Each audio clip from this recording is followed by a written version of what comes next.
All right, joining me now to discuss the Warsaw Summit and those reports on reviving plans to sabotage Iranian rockets is Ryan Mauro, national security analyst with the Clarion Project.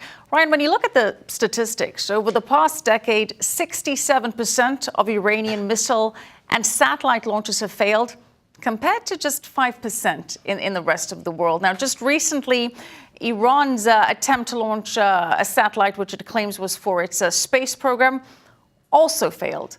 Is that due to American and Israeli sabotage? Well, I remember that we were talking about this as soon as it happened, and I immediately thought. You absolutely called it.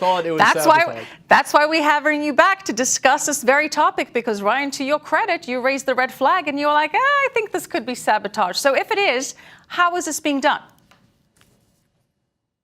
Well, according to the published reports that are out there, one way it's being done is by inserting flawed parts into the black market, where it is easier for the CIA to operate, and as a result, you get those manufactured parts that we put out there that get into the program, gives us intelligence, and then it results in happy accidents for the nuclear and missile programs of our enemies, and it gets reported as an accidental explosion, and then we get to basically laugh and know that we did it. Now, part of the reason I could tell that this was sabotage is because of the way it exploded just shortly after the launch, when the Iranian regime was saying it was a symbol of the glorious Islamic revolution. They're making a big deal of it, and then it exploded very similarly to how when North Korea was making a big deal about their missile launches.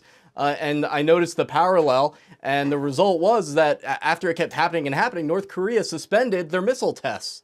Right. Okay. So, Ryan, you're aware of it. Surely Iran is aware of this now. So how does this impact future attempts to sabotage these kind of launches if Iran is clearly on the know now, in the know, rather?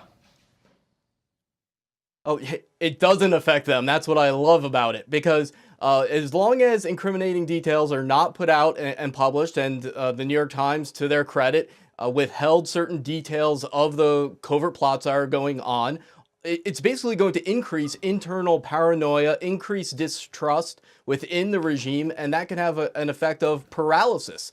It also has an ideological impact, because the argument of the Iranian regime is that Allah's will is to have a Shiite theocracy, and that's why it's good for the people. Well, it's been in power since 1979, and your missiles are blowing up shortly after you try to launch them. So at what point do you conclude that they were wrong if you're a religious Iranian? And obviously, God does not believe in what you're doing. In fact, he probably opposes it, because your entire tenure has been one giant epic fail. All right. I appreciate that perspective on all of this. Interesting. Ryan, very quickly, in about the 30 seconds that we have left, what do you think was accomplished on the diplomatic front at this Warsaw conference in Poland? Embarrassed the Europeans who are criticizing it. It increased American diplomatic leverage against the Iranians as well as their allies. Having 10 Arab states dismiss the complaints of Iran, Turkey, Qatar, and the Palestinian Authority in order to sit with the leader of Israel in the United States to talk about Iran extremism is profound, and it leaves me optimistic. All right, so we'll end it on that optimistic note. Thank you so much, Ryan Mauro. Appreciate it as always.